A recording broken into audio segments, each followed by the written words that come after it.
Good morning, everyone, and welcome to the regularly scheduled meeting of the Marin Wildfire Prevention Authority's Advisory Technical Committee on Wednesday, March 1st. And I have 10:06 a.m. is starting the meeting. Can we get a roll call, please? Certainly. Excuse me, just a moment. And for Bolinas, Steve Marcotte. Steve Marcotte's here. For the city of Larkspur, Ruben Martin. Here. For the city of Mill Valley, Tom Welsh. Here. For the city of San Rafael, Quinn Gardner. Present. For Marin County Fire, Jordan Reeser. Here. For Inverness Public Utilities District, Jim Fox. Here, and no public in attendance. For Kentfield Fire, Larry Passero. Here. For the Marinwood Community Services District, Luke Fretwell. Here. For the Muir Beach Community Services District, David Taylor. Here. For the Novato Fire District, Lynn Osgood.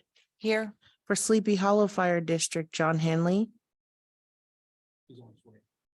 And I do believe John will be here shortly. For Southern Marin Fire, Fred Hilliard. Here. For Stinson Beach, Daniel Blair. Jesse Perry in place of Daniel Blair. My apologies, Jesse. For the town of Corte Madera, Todd Lando. Present. For the town of Fairfax, Lauren Umbertis. Here. For the town of Ross, Rob Bastianon.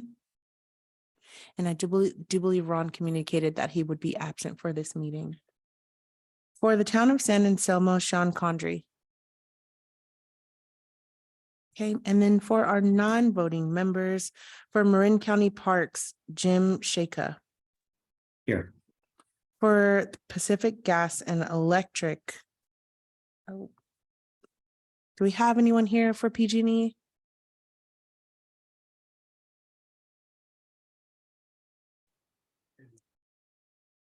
Okay, and we'll be bringing over our PG&E representative in just a moment.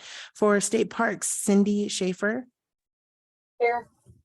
For ESP, Bell Cole. I do see Bell. Looks like you're muted, Bell.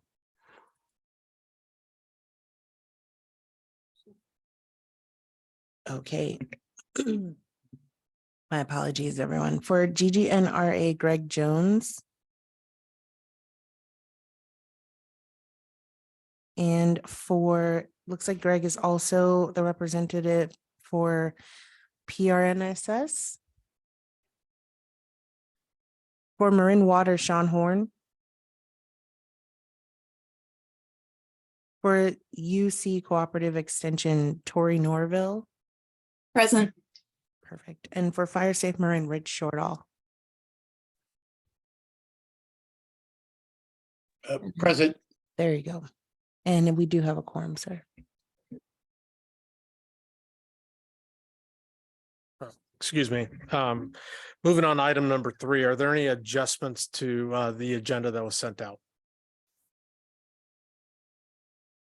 Okay, seeing no hands, we'll go on to item number 4, which is open time for public expression. The public is welcome to address the Advisory Technical Committee at this time on matters that are not on the agenda that are within the jurisdiction of the committee. Please be advised that pursuant to Government Code Section 54954.2, the committee is not permitted to discuss or take any actions on any matter that is not on the agenda.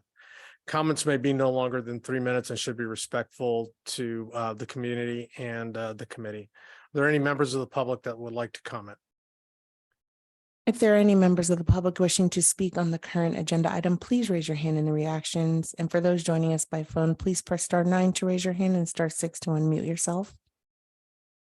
And so there are no hands for public comment. Okay, thank you. We'll go ahead and bring it back to the committee. Moving on to item 6. Actually, item number 5 is the Planning and Program Managers Report. Ann? Great, thank you. I'm going to share my screen.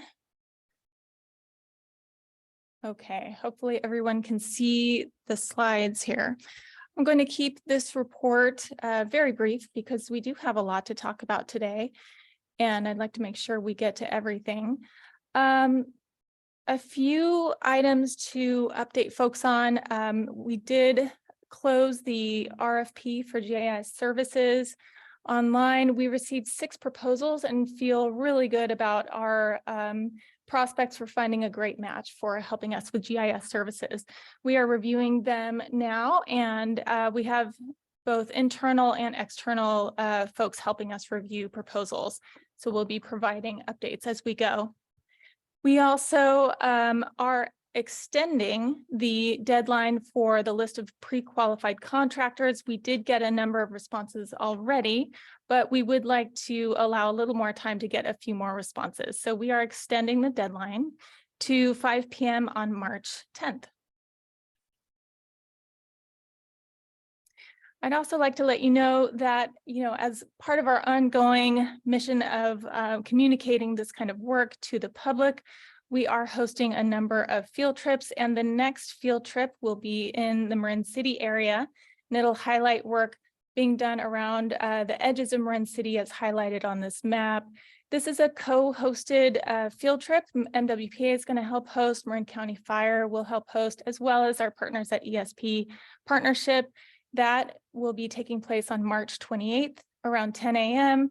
and should be pretty access friendly. I think we're going to be meeting in an area where all should be able to join and hear the discussion. We're also going to be joined by a member of the Housing Authority to help talk about the community there.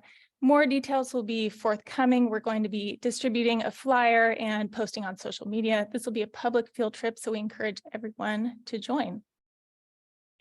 And that's it for this item. Wanted to keep it brief because we have plenty to talk about for JPA-wide proposals later on in the agenda. Happy to take any questions, though. Do we have any questions for Ann regarding her report? Seeing none, do we have any members of the public that would like to comment on her report? If there are any members of the public wishing to speak on the current agenda item, the Planning and Program Manager's update, please raise your hand in the reactions. And for those joining us by phone, please press *9 to raise your hand and *6 to unmute yourself. And sir, I do see one hand for public comment. We have a hand raised for Tanya Baxter. Tanya, you should be able to deliver your comment. Hi, I just wanted to comment on the Marin City field break that there is Mission Blue butterfly, federally listed endangered species that is present within the vicinity of that field break. And I just wanted to hear if there's any contact with the Golden Gate National Recreation Area in that planning process.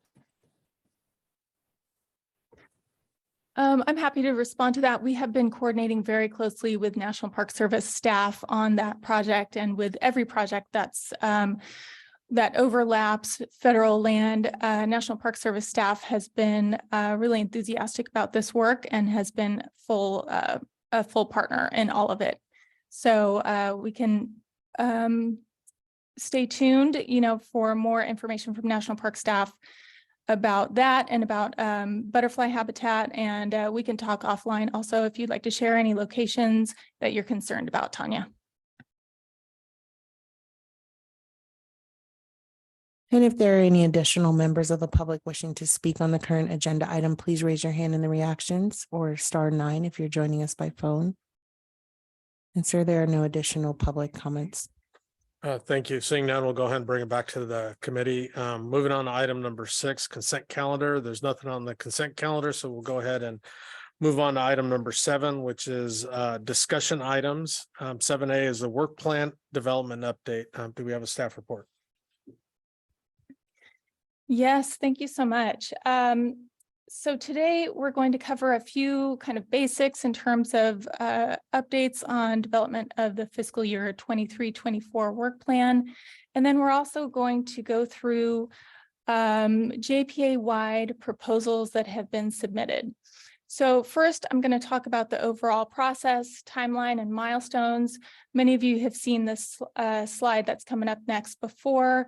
Then we're going to talk about what we think the revenue will be for this next fiscal year and what the overall budget might look like. Then we'll be hearing presentations on JPA-wide proposals that have been submitted. So we're going to hear from a lot of different speakers today. We'll have time for questions. And then lastly, I wanted to point out that we don't actually need to take any actions on these items today. This is just a preview for what has been proposed, and advisory, the ad hoc committee for the ATC has not yet met to discuss these proposals. So there's plenty of discussion yet to come. So that gets into next steps. After today's presentations, we'll be posting all of the slides online, and I'll be working with Martina to make sure that gets attached to the agenda today. The ATC ad hoc subcommittee will be meeting to review the proposals and discuss them. Member agencies are going to really be starting, for those who haven't started already, to submit their zone specific projects into the web portal. So those will be coming soon.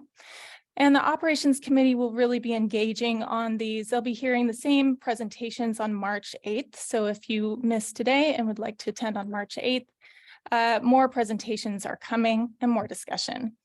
And the ATC ad hoc subcommittee will then begin reviewing those zone specific projects near the end of March, and we'll be really diving into those projects then. So this slide has been part of pretty much every presentation since December. Just a reminder to as far as where we are in the process. We've come a long way. We have new chairs and vice chairs. We have submitted JPA-wide proposals. That's region-wide proposals for the next work plan. Those are submitted into the portal at this point, or at least drafts of them are. And we're going to hear about those today. Initial drafts for all proposals are due in mid-March, March 15th. And that gives us time to fine tune proposals and kind of think through some of the questions around them and have a better idea for what they're going to look like by the end of March. And that gives the operations committee plenty of time to think through budget, to tweak numbers as needed and balance the budget. That's all going to take place in March and April.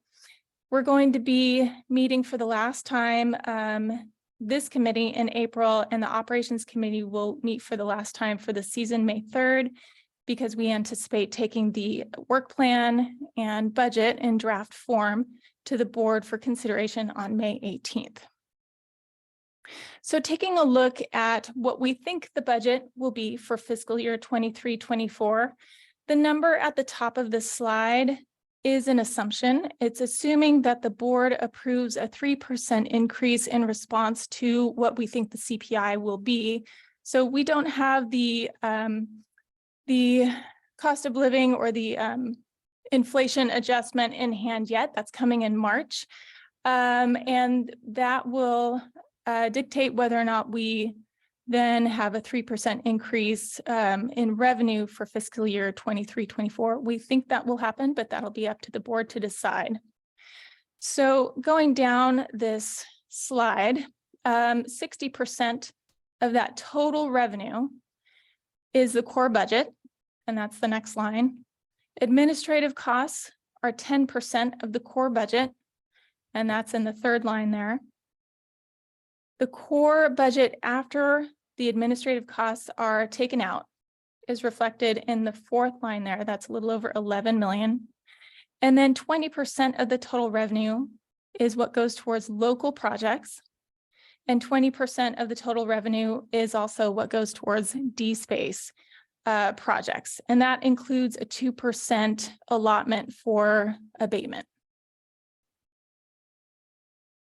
So this is a preview of JPA-wide proposals that have been submitted for the 23-24 work plan document.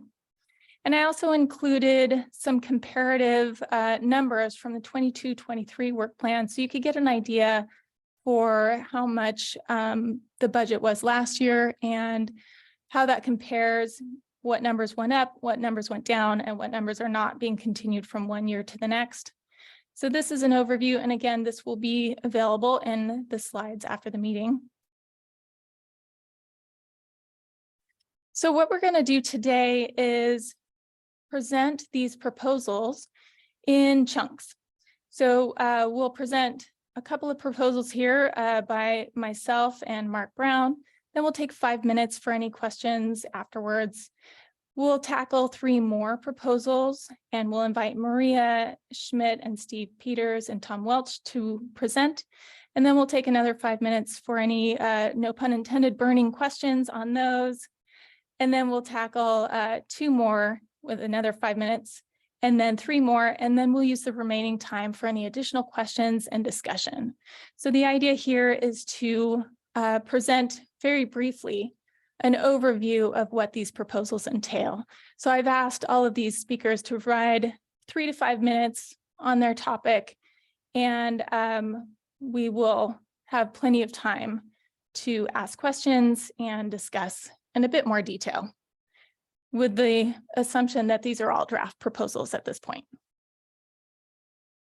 So to start off, I'll be presenting the proposal on environmental compliance and implementation support. And I'll just take a couple of minutes here. So last year, we put aside a bucket of money, basically, to help cover environmental compliance costs. And the idea there was to provide some more certainty for project implementation costs so that member agencies could contract out vegetation management work, for example, and know that that cost was not going to be going towards, surprise biological surveys or cultural resources surveys, et cetera. And I think that strategy has worked well. So we're continuing that strategy for this year. And by that, I mean for existing projects and kind of non-Cal VTP projects. So for those projects that are newly proposed in this next work plan, we think they're going to be environmental, they're going to be exemptions under CEQA. We generally know how much that's going to cost. And so we've allowed in this budget $200,000 for up to 10 new projects, assuming about $20,000 per project. And then for projects that have already been approved and considered under CEQA, we've also included some budget here for revisions to those projects. We've had several projects that would like to, where project proponents would like to go a little bigger, expand the footprint. And so we've included some budget for that. We also have 2 permits in the budget. So for example, when Novato worked within a riparian corridor for the Valley Memorial Project, we needed a permit from California Department of Fish and Wildlife. So we have a little bit of budget there for anyone who needs to do some work that would require a permit within a riparian area at around $10,000 per project. There's also quite a lot of coordination meetings with boards, committees, member agencies, partners, environmental stakeholders, tribal representatives, et cetera. So we've got some budget in for that. That's pretty consistent with where the spending has been for this fiscal year. We also included a line item for any kind of high-level review in terms of erosion and slope stability for future projects, kind of a desktop review and a high-level discussion about what the risks might be for vegetation management on steep slopes. And then in part 2 of this proposal, that includes ongoing surveys for existing and future projects during implementation. So just because your project is approved through the CEQA process and by the MWPA board doesn't mean you're done. If you're implementing during the nesting bird season, you may need nesting bird surveys. If there are particular cultural resources or there's a high probability of cultural resources, you'll need some surveys. You may need botanical surveys within your project area. So we have costs associated with those, with existing projects and any future projects to support implementation. I'm also proposing 2 vegetation management specialist positions, or up to 2. So these positions would be 30% funded through this proposal, but potentially funded largely through project implementation work. So MWPA staff has helped implement work in the Muir Beach area this last field season, which was very helpful to folks in Muir Beach. And then we have been working with some contractors to help implement the Greater Ross Valley Shaded Fuel Break, and that effort has been extremely time intensive. A lot of outreach to hundreds of residents to get permission to do work that overlaps private lands, a lot of field crew management, and addressing, public questions and concerns as they arise, and a number of other efforts. And so we'd like to see some additional capacity to support projects when they need it in the field. This would be filled, as needed, and could be scaled to the need. So the total for fiscal year 23-24 would be about $830,000, including part 1 and part 2. However, I do anticipate at least $100,000 in rollover from fiscal year 22-23, bringing that total down to $730,000. So with that, I'm going to just end with this slide that shows generally how that budget is broken down. And then I will invite Mark to speak on the operational budget, and then we'll have time for questions. Thank you, Ann. So the operational costs are pretty much the same as last year or this current fiscal. $130,000 for our rent, $25,000 for tenant improvements, which was the same as last year, and that's going to be continuing to improve this space here to make it into a better hybrid meeting space, and specifically a hybrid training space.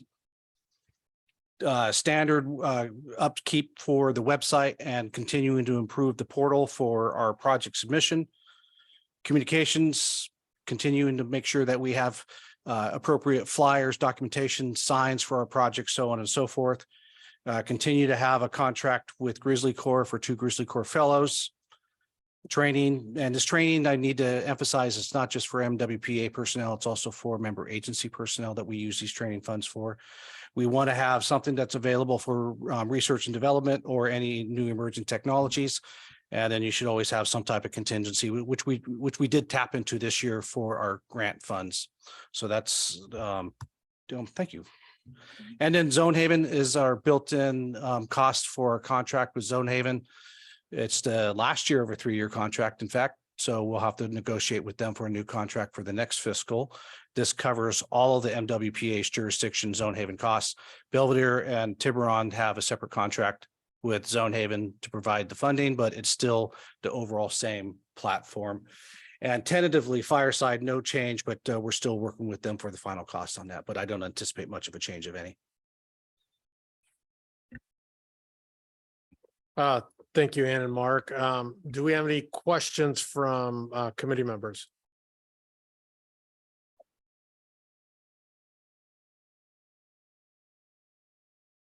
Quinn? Yeah, just really appreciate the details of that. And then the question is, Ann, you mentioned the rollover for environmental compliance. Is there any anticipated rollover from the operations administration side of it on the stuff Mark just reported on? I anticipate probably about 100,000 in that as well, Quinn, would be my estimate. Thanks, Quinn. Fred? Yeah, just on the vegetation management specialist, you mentioned for Muir Beach. Is this a new position, or is this a position that was existing from last year's core budget? This would be a new position that would help out any member agency and any core project that needs the support. Okay, thank you. And just to specify, when we supported Muir Beach and the Highway 1 project, that was done through our vegetation management specialist, Steve Peters, who is officially on the Chipper Day program, but he was able to spare some time to help support the implementation of that project. Thanks, Fred. David? Yeah, I just wanted to say on behalf of Muir Beach that this assistance from the vegetation management specialist, Steve and Mike, was essential, invaluable, and we would never have been able to do what we did as a tiny agency without that. And there are some other, I think, similarly tiny agencies, although we could be the smallest. And we got a tremendous amount of impressive work done with those resources. So having that as part of the staffing and resources of the MWPA is essential, I think. Yeah, great comments. Thank you, David. Bell, you had a question?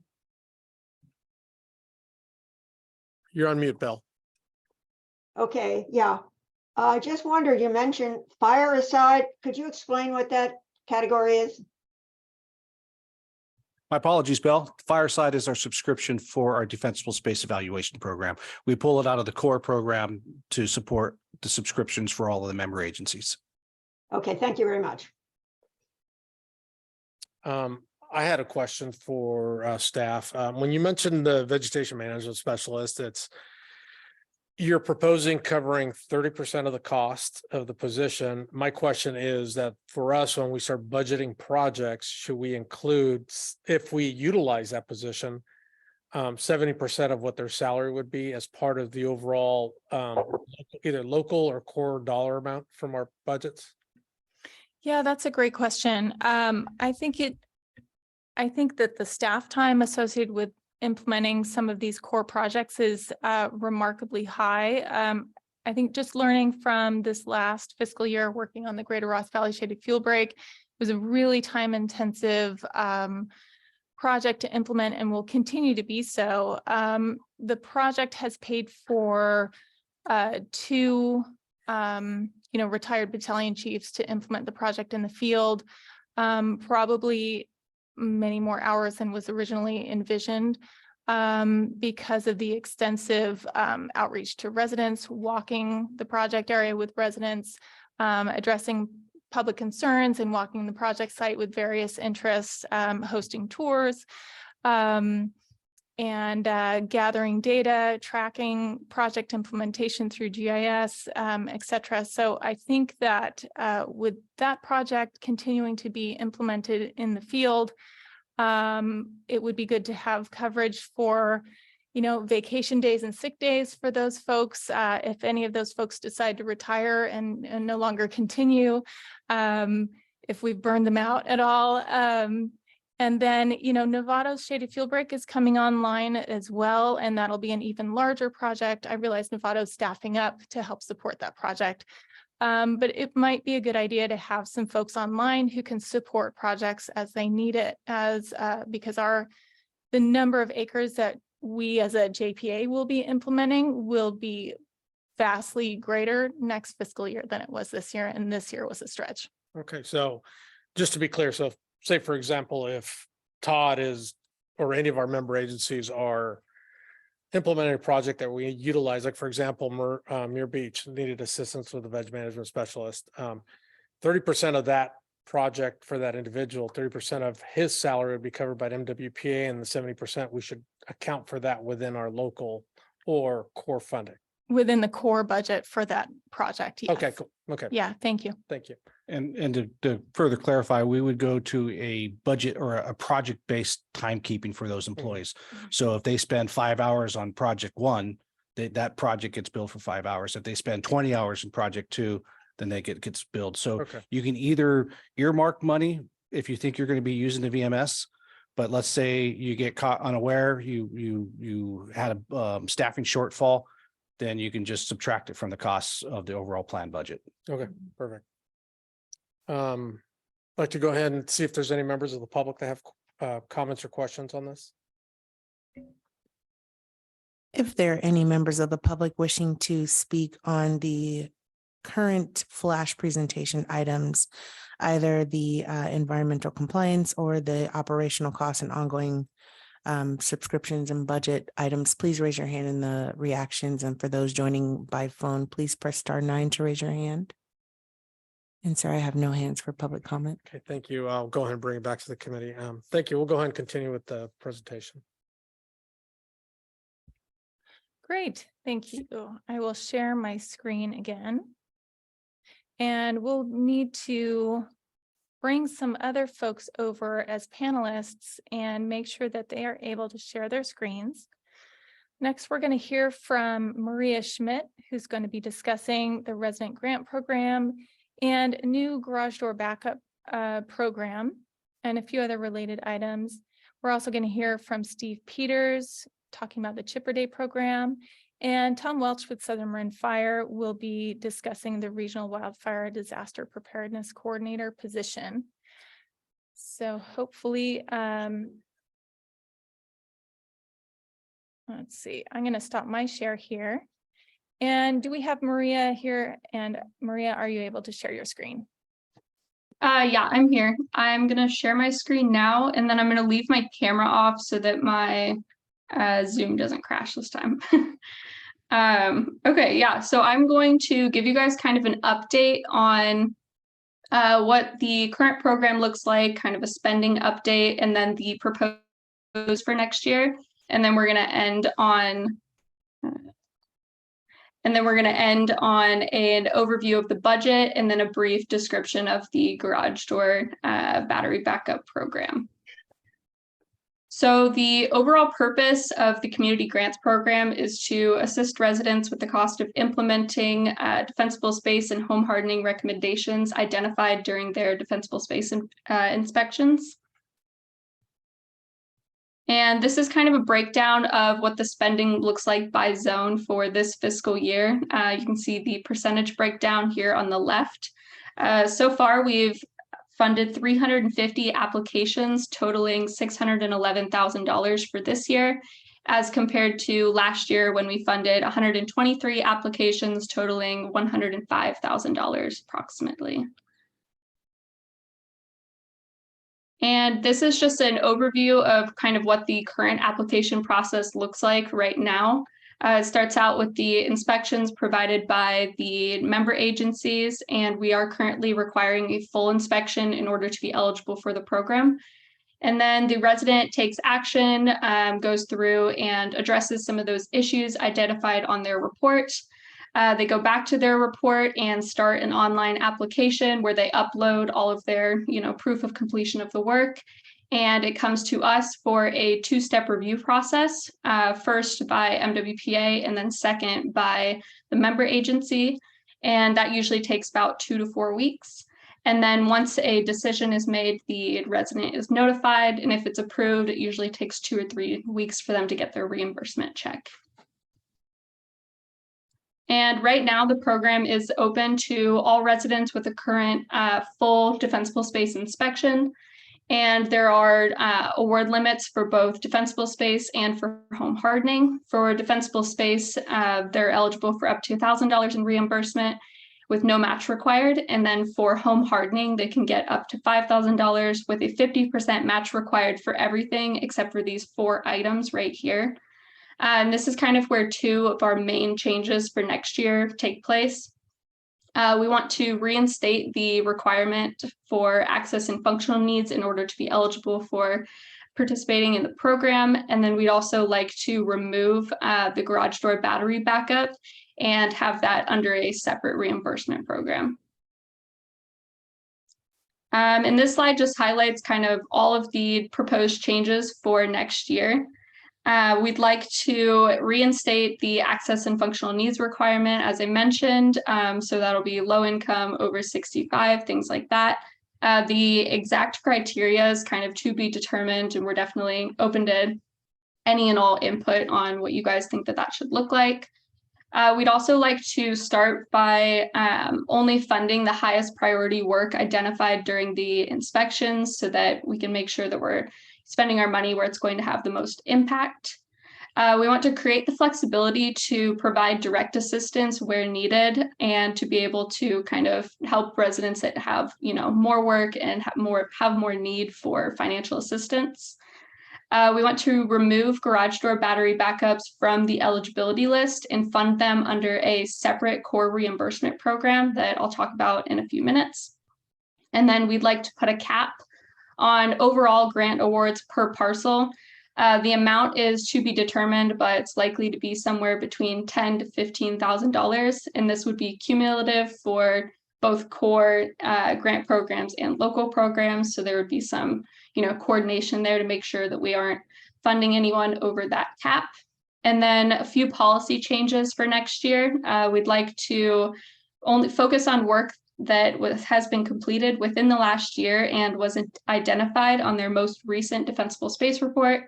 Work over $500 will be required to be completed by a licensed contractor, and anything over $500 can't come in the form of a cash receipt anymore. And then this slide is a breakdown of the proposed budget for next year. And that should say 23-24 at the top. Sorry about that. So for our SurveyMonkey subscription and website updates, that'll be around $16,000. The staff to manage the program will be around $75,000.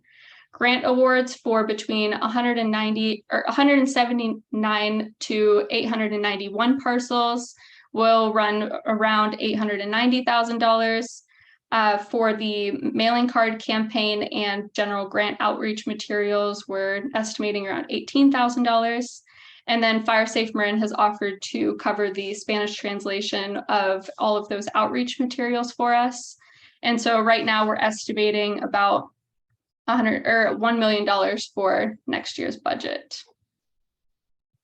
And then this slide just goes over a quick overview of the new proposed program for next year. So this will be a separate reimbursement program with a cap of $200 per parcel for the installation of a garage door opener battery backup to help residents with safe evacuations. And this program has a proposed budget of $10,000, which will include staff time, targeted advertising, and reimbursement for around 50 parcels next year. And that is it.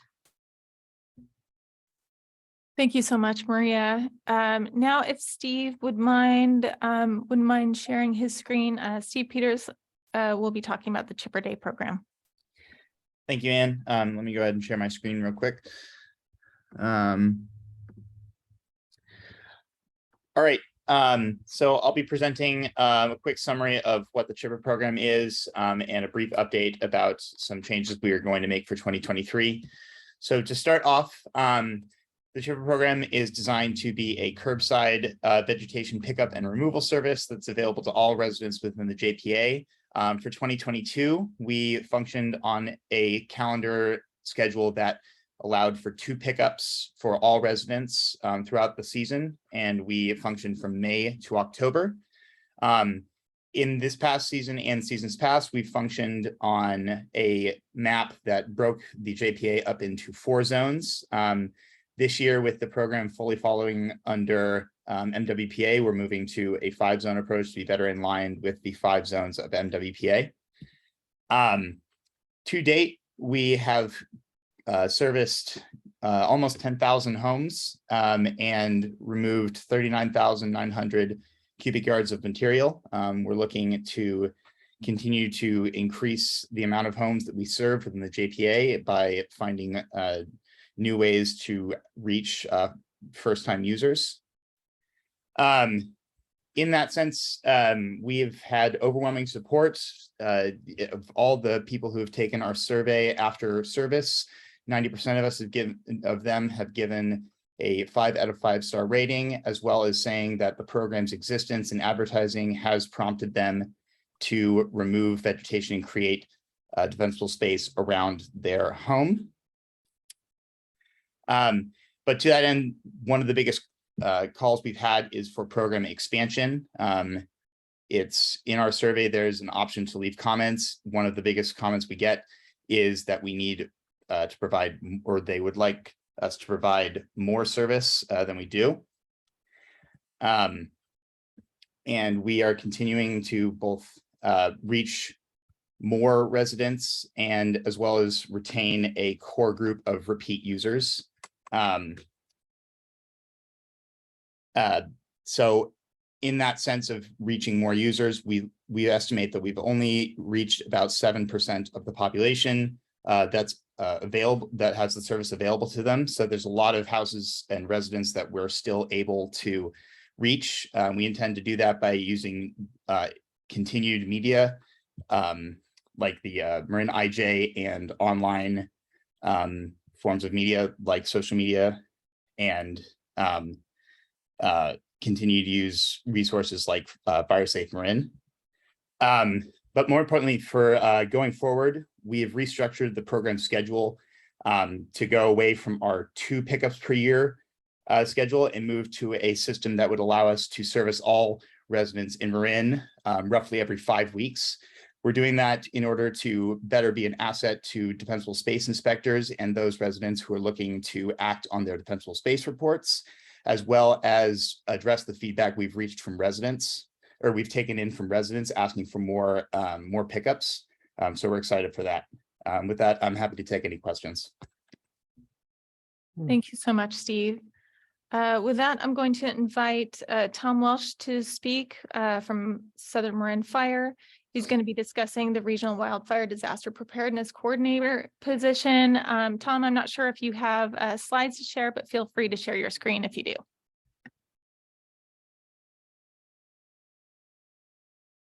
Thank you very much, staff, committee members, and honorable public present. This item, it focuses on our county-wide disaster preparedness coordinator, currently filled by Elaine Wilkinson. And I'll go through the budget here in a second, but what's behind this is the Ready Marin website, which is done in coordination with a whole bunch of partners throughout the county.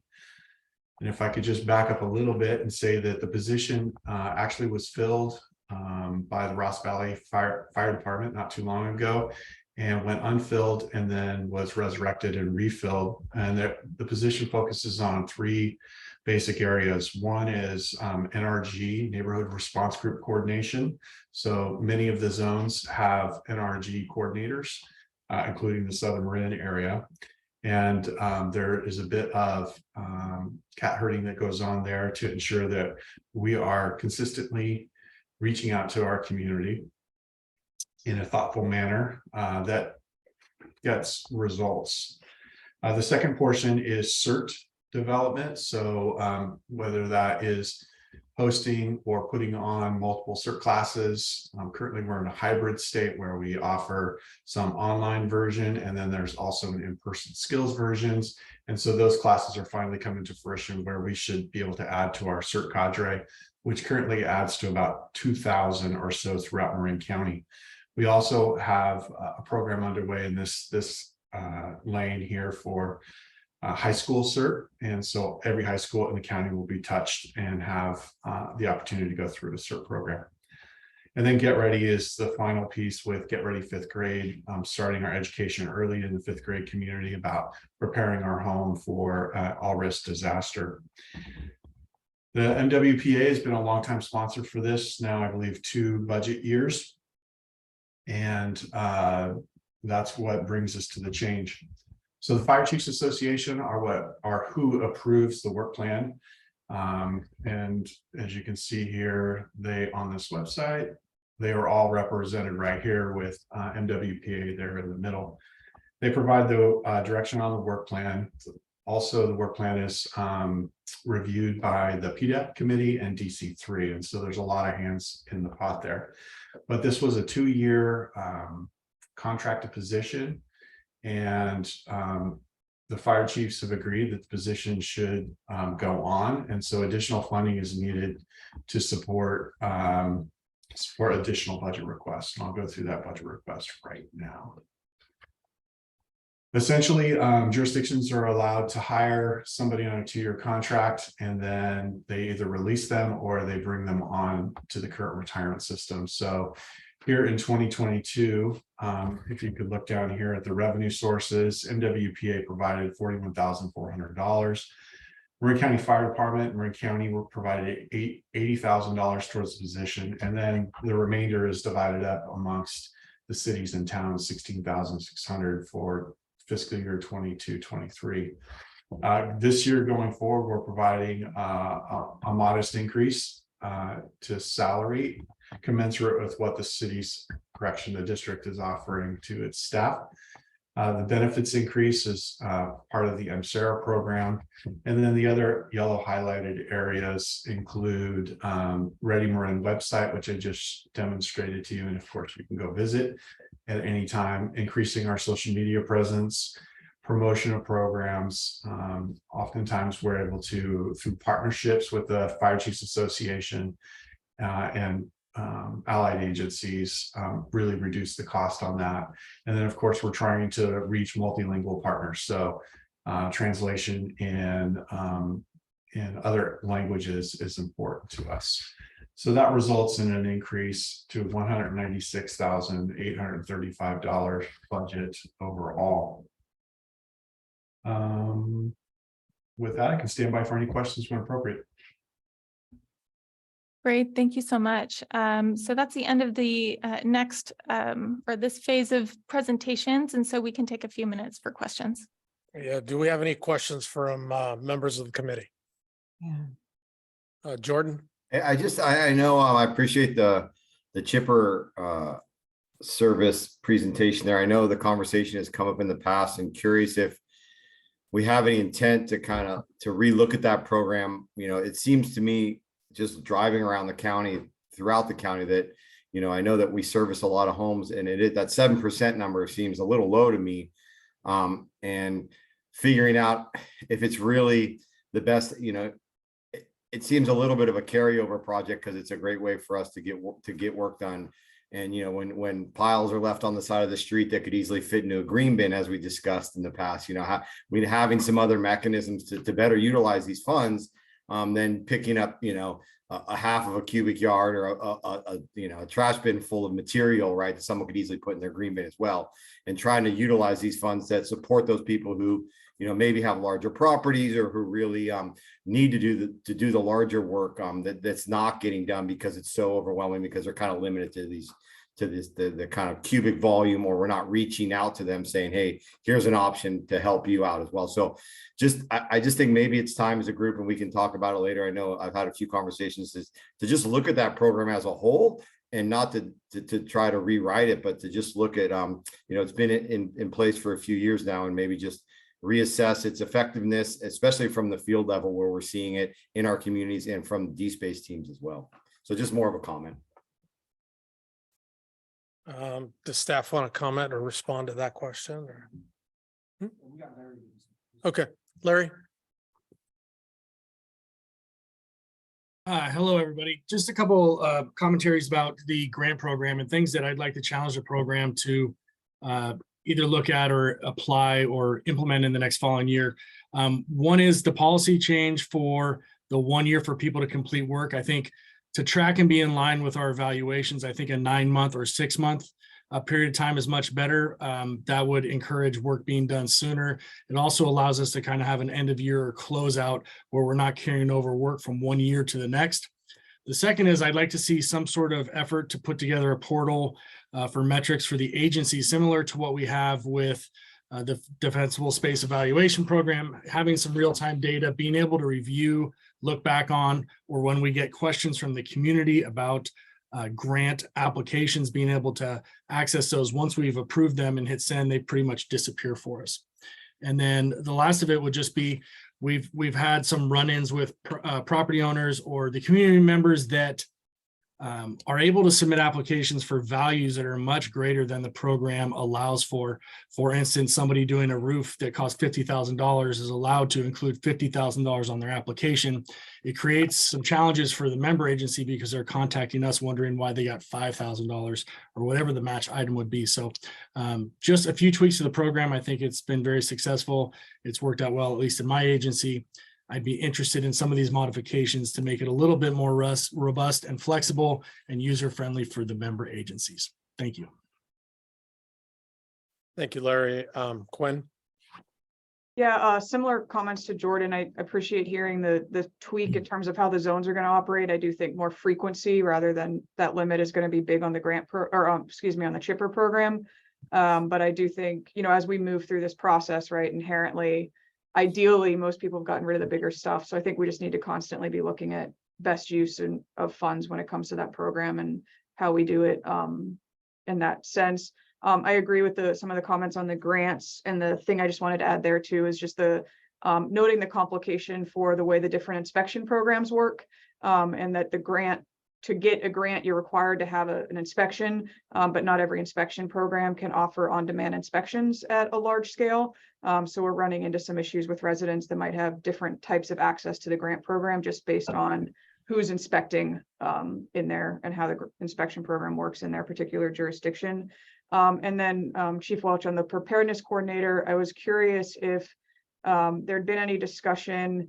It looks like the big cost shift is being asked of the MWPA rather than maybe splitting it between cities and towns, or obviously with the shift from county OEM moving, and just seeing if there's looking, not that the MWPA can't take on some of the additional cost burden there, but maybe splitting that additional costs a little more proportionally.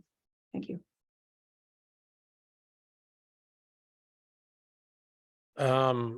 Staff, do we want to respond to any of those questions, comments, and or any of the presenters may want to respond? Well, I'll touch, Steve Peters and I have had a lot of talk, discussions about the Chipper Day program and continuing to grow it or reduce it as appropriate. And based on the feedback we received, looking at the numbers of properties that have either been impacted by the Chipper Day program or have yet to be impacted, we felt that the adjustment to adding the 5 weeks was the appropriate adjustment this year, and depending on how the metrics come back. And that is and Larry has a great point about some of the data disappearing after it hits the grant program. And I think we have a solution for that as well, Larry. But the thing about the Chipper Day program is we have fantastic data on that. And so the data is saying, this is what we need to do to make that adjustment. So we recommend making this adjustment. And then if we start plateauing or dropping, that's when we'll make the recommendation to decrease. Okay. Chief Welch, did you want to respond on the preparedness coordinator position? Thank you, Chief. Yes, you are correct that it is disproportionate to Measure C, and we can look at proportioning it out. But I will say that we do see an increased scope of work that's going to come down from MWPA as it relates to community survey and things of that nature. So there is some balancing of that, Quinn. Thank you, Chief. Belle, you had a question? Yeah, it was really a comment to say that I'm impressed with the countywide outreach and educational effort on all these programs, because they are extensive, and more needs to continue to be done as you're planning. So I just wanted to endorse that process. Thank you. Thank you, Belle. Can we go ahead and Mark? Just one last touch. I wanted to circle back on the comments about the grant programs. I'll speak for Maria because I saw her head down taking notes. I know that she was taking notes to everything and every comment that you were making, especially about the Larry, your time interval discussion about what time interval we need to have the grants submitted, and also the data piece. That one, we already have that in process to be able to get that data entered back into the Fireside software. So it'll go out, get processed most likely at Willow Labs, and then a API pushing it back into Fireside. So we're working on that. Thank you, Mark. Martina, can we go ahead and see if there's anyone in the public that'd like to comment on this portion? Certainly, if there are any members of the public wishing to speak on either the resident grant program, the Chipper Day program, or the regional wildfire disaster preparedness coordinator, please raise your hand in the reactions. And for those joining us by phone, please press *9 to raise your hands, or *6 to unmute, and then *6 to unmute yourself. And sir, there are no hands for public comment. Thank you. We'll go ahead and bring it back to the committee. We'll go ahead and continue with presentations. Yes, absolutely. I'm going to share my screen briefly. So our next two presentations will be from Josh Diamond, who's with the Disaster Lab at UC Berkeley, and is helping with a few different efforts that we're involved in. And then he's going to be discussing the next phases of an existing survey effort. It's been renamed the Wildfire Risk Perception Survey. It's also been known as the Knowledge and Attitude Survey previously. And then Scott Farley with Willow Labs will be discussing the on-parcel risk assessment and the next phase of that work. With that, Josh, do you mind sharing your screen? Absolutely. Thank you.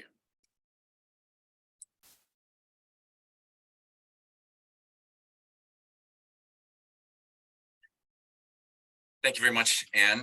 MWPA, member agencies, public. So I will be presenting a couple of things here today.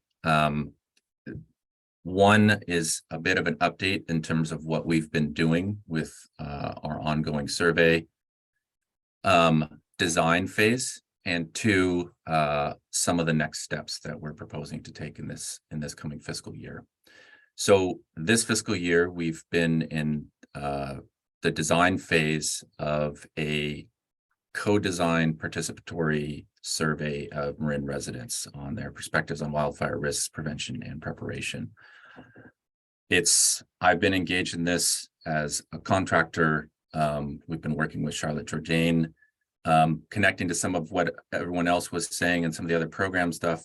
We've been working with Josh Hampshire, Andrea Salinas, Elena Benching. Andrea and Elena are both current Grizzly Corp fellows, and Josh, as many of you probably are aware, was a prior one. So I want to add some extra support for that program and make sure that they're well supported in all the work they do, because it's extremely valuable. And of course, Elaine Wilkinson has been engaged with us on this as well, in helping us coordinate and put together some of the focus groups for this program. So again, another pitch for the value of that cross-county, cross-jurisdiction position. This has been done as a co-design process in collaboration with a number of community partners, and those partners are evolving as we speak. So I just want to emphasize that these are community partners that we've been working with through this design phase. Some of these are evolving, and some may stay with us through the implementation phase as we're having discussions and ongoing debate about capacity and interest among constituents on their parts, and we'll likely add some more. So this has included North Marin Community Services, Multicultural Center Marin, Marin County Cooperation Team, Marin Center for Independent Living, San Geronimo Community Services, West Marin Community Services, Ross Valley Seniors, and more recently, the libraries and cities of the cities and county of Marin. So real briefly, I've been asked to go back into why is a survey even important? It's talking with member agencies and all of you who've been doing this work for a really long time. Of course, everyone has a pretty good grasp on what's worked, what hasn't, what you think your constituents and the public needs in these areas. I think these are the values that an actual systematic survey would provide to this. And one I want to emphasize here, that's inclusive and fully representative of all communities of Marin, because standard model surveys aren't always. They can work, and they can be fast, and they can be very useful, but they don't always capture responsiveness among all interested communities in a particular jurisdiction. So part of this is to establish an inclusive quantitative and qualitative baseline. It's useful to have a baseline so that we know what's changing, why it's changing, be able to do further analyses as to whether what we're doing in programming is actually impacting the outcomes the way we want. And there's various ways you can do that once you have that data and you're able to track it. Identifying outstanding successes, gaps, or opportunities in a quantitative sense, I'll say here, right? We're understanding, again, through our own programming and multiple agency programming, other things and outcomes that are already working, just from anecdotes and the data that we are able to track to date. But as a county-wide entity across all of these things, understanding where those might lie, backing up that gut intuition that all of you have about what's working or what's not, or where there may be gaps, with actual evidence, so that we can go to outside grant programs, so that we can justify this more broadly to the public or to others that may not fully have that understanding. Learn what we didn't know. That's kind of a big one, and that's been especially true for this design phase and ongoing qualitative side of this, is being able to understand that there are gaps that we're not able to anticipate and find out what those might be. Track outcomes, as I said. And then a really big part of this, which is just kind of built into the process itself, which is strengthening ongoing partnerships with communities and community organizations, and those that are advocates and supporters of various communities across Marin, which may not always necessarily feed directly into a specific MWPA program or member agency program. So the plan that was preliminarily approved by the board last year was a multi-module iterative plan to put this whole process together, resulting in a survey and then analysis. And then I cut out down the road because it's a little bit further field, but eventually feeding back into some of the work that other partners are doing in risk analysis and all of that. Each module is simple outputs. It's set up to have a separate budget that's determined each year.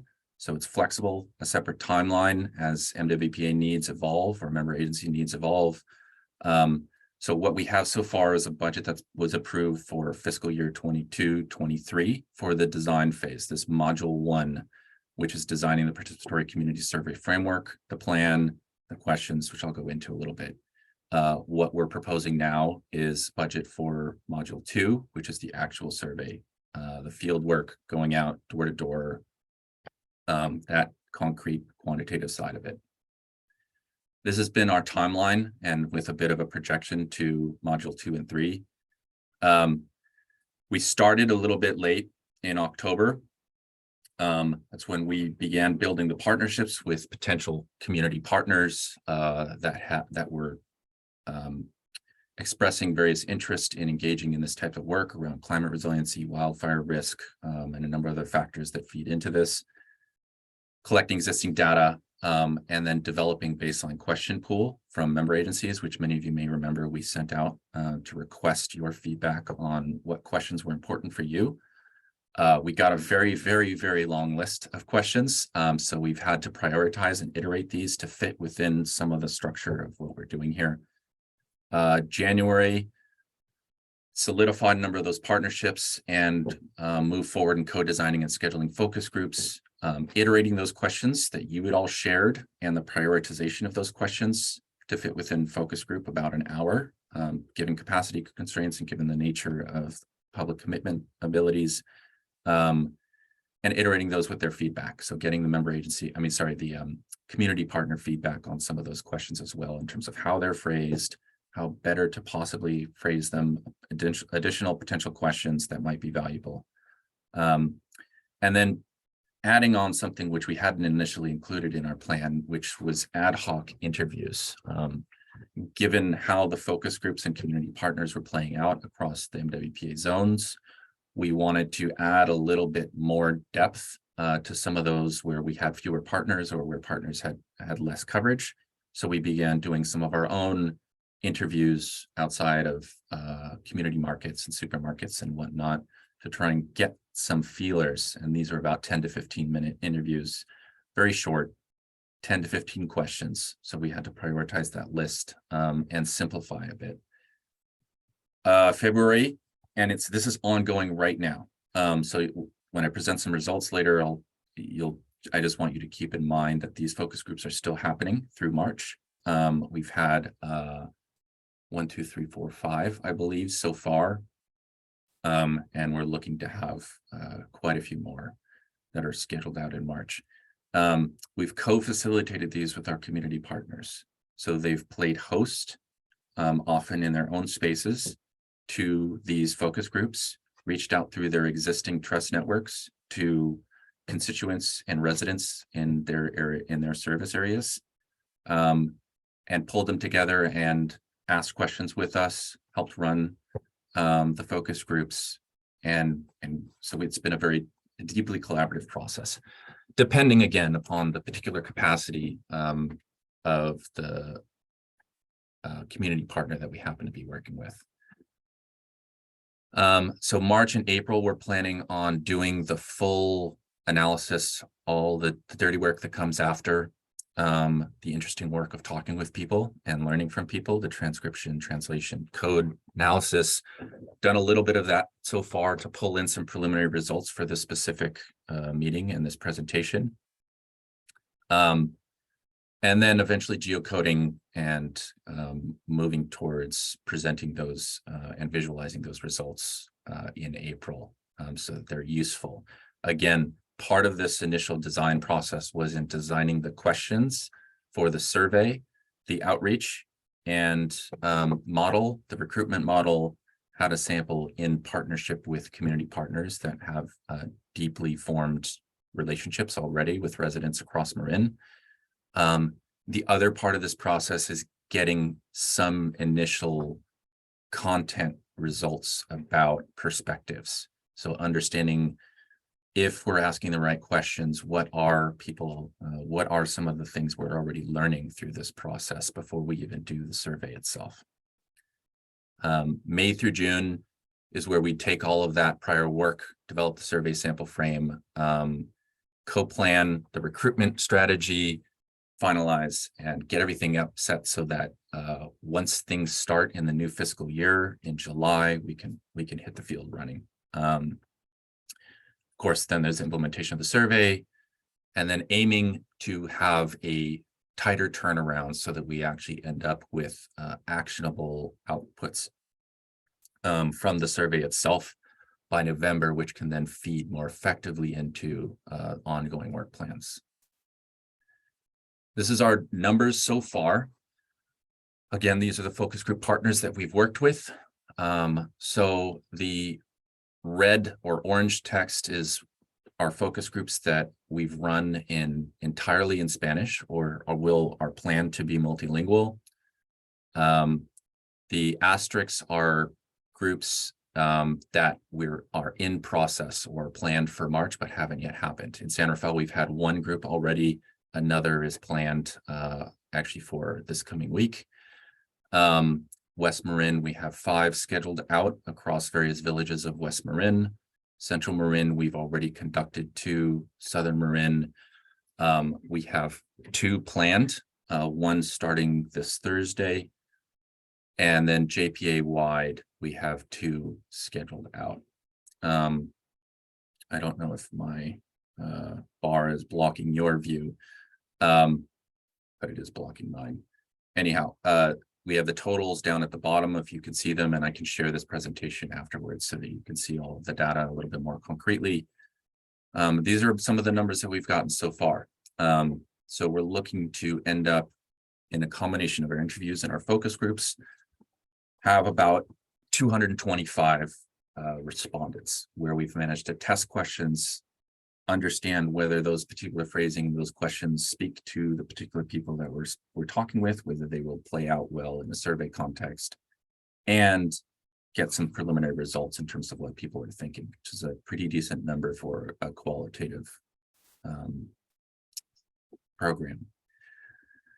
This is just real briefly from one of our focus groups. I'm sharing a little bit of the breakdown as we did collect some demographic data anonymously from our groups so that we could understand how people are responding and whether there's correlations with these particular demographic factors in partnership with our community organizations.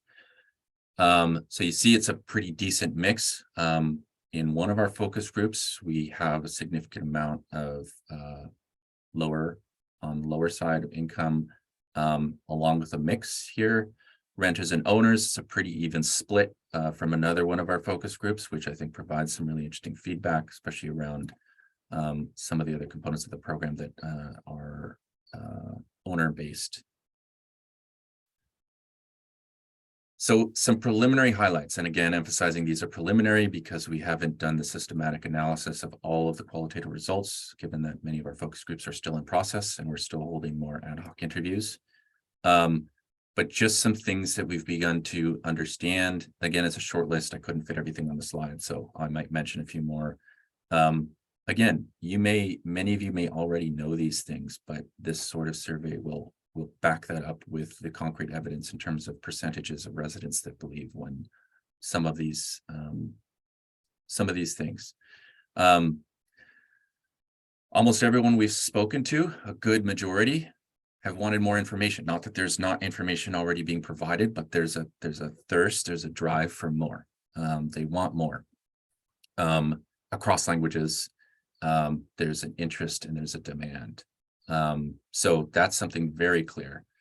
There's a real strong interest in more of those information resources also being provided in Spanish.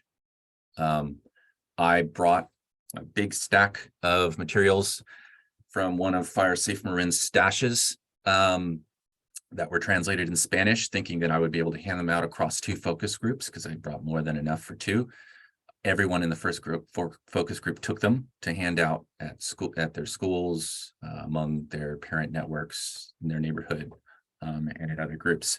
So there is an incredible demand for that, and I think it's a great opportunity. Community networks. There's been a lot of discussion that community networks themselves could be really valuable conduits for a lot of this work. Those concrete partnerships with those networks and working out through those, just like the informal fact that they picked up those materials and then spread them out through their own networks. There's been a lot of suggestions that those could be really valuable. Focus groups for education. So we were holding focus groups, but to ask them questions. But we got repeated suggestions that those very same focus groups could be great models for disseminating information and doing public education and outreach. So I found that pretty interesting. Detection, alert, evacuation. Of course, we know that this is a big concern and interest and fear. I'm sure you all have heard this, or many of you have heard this, a desire for neighborhood evacuation plans and refuges, and I understand the challenges of doing that. It's something that we've heard repeatedly. Older adults specifically that we've talked with are concerned on a more micro scale as well. If they don't have a vehicle and they're walking out of their home to a block down to the nearest cross street or down, away from that, effectively single lane road that they may live on, they're concerned about where the safest place to go is closest to them and how to get there, and how to figure all of that out. All the fears that we heard around evacuation shelter so far, a consistent suggestion has been just keep us updated. If you're telling us to shelter in place in our home and we know there's a fire out there, like we're afraid, but if we have regular communication from the authorities, that'll help assuage that fear.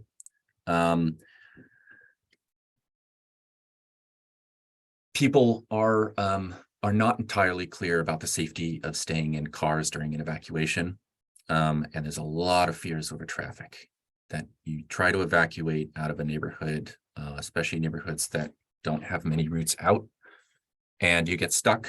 And then the varying safety of being in the car. So I think there's another avenue of outreach there. Vegetation management, I think residents want more. I think they're happy when they see it. What we've seen is a lot that Josh, excuse me, Josh, Yes. this is Mark, if I can interrupt. Yeah, absolutely. Great information. And this is exactly the data that we need from the program, but for the sake of time, let's share the data from the focus groups at a later date and Sure. talk about where we're going, so that we can get to the Q&A and then the other JPA wide projects. Thank you. Okay, sure, absolutely.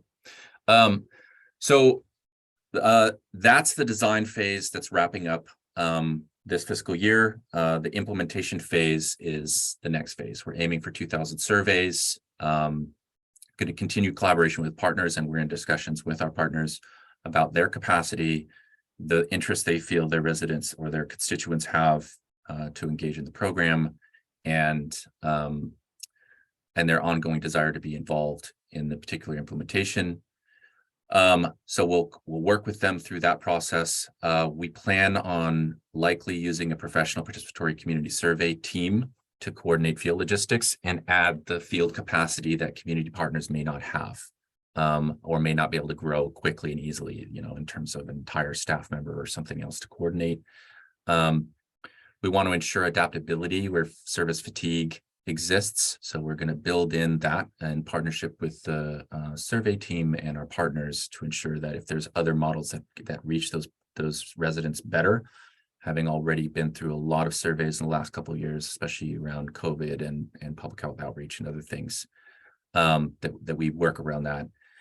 And then coordinate and ensure consistency of feasible statistical validity here. And I just want to emphasize again, balancing that adaptability to reach people and get the full representation of all communities across Marin, and the statistical validity of a survey, which requires certain particular approaches and sampling frames and other things. So I think there's an ongoing process to balance that and be adaptive at the same time.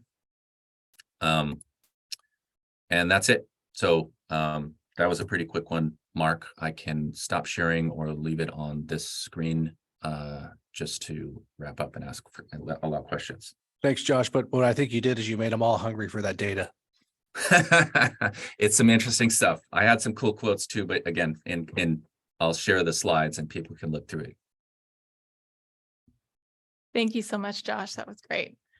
So next we are going to hear from Scott Farley with Willow Labs, who's going to be discussing the on-parcel risk assessment, the third phase of that effort.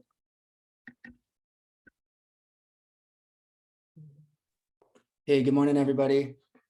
So as I'm sure you're aware, the Defensible Space Inspection Program has been super successful at collecting a very large amount of very granular data around on-parcel hazards.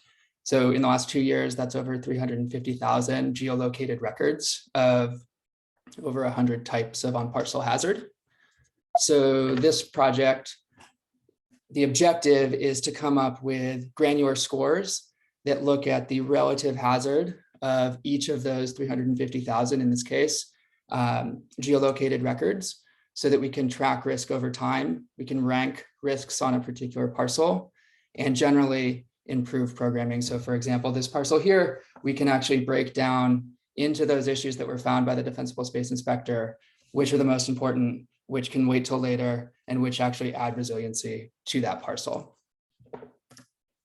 So briefly, the way that we do this is we take the location and type of issue that was found on the parcel and combine it with parcel specific environmental information. So slope, aspect, wind speed, fuel moisture, and then run that through a series of component fire hazard models, each looking at a different way that a fire may affect that parcel, to come up with a discovery level score, which can then be combined with other discoveries on the parcel to come up with a parcel level score, as well as some spatial statistics and maps.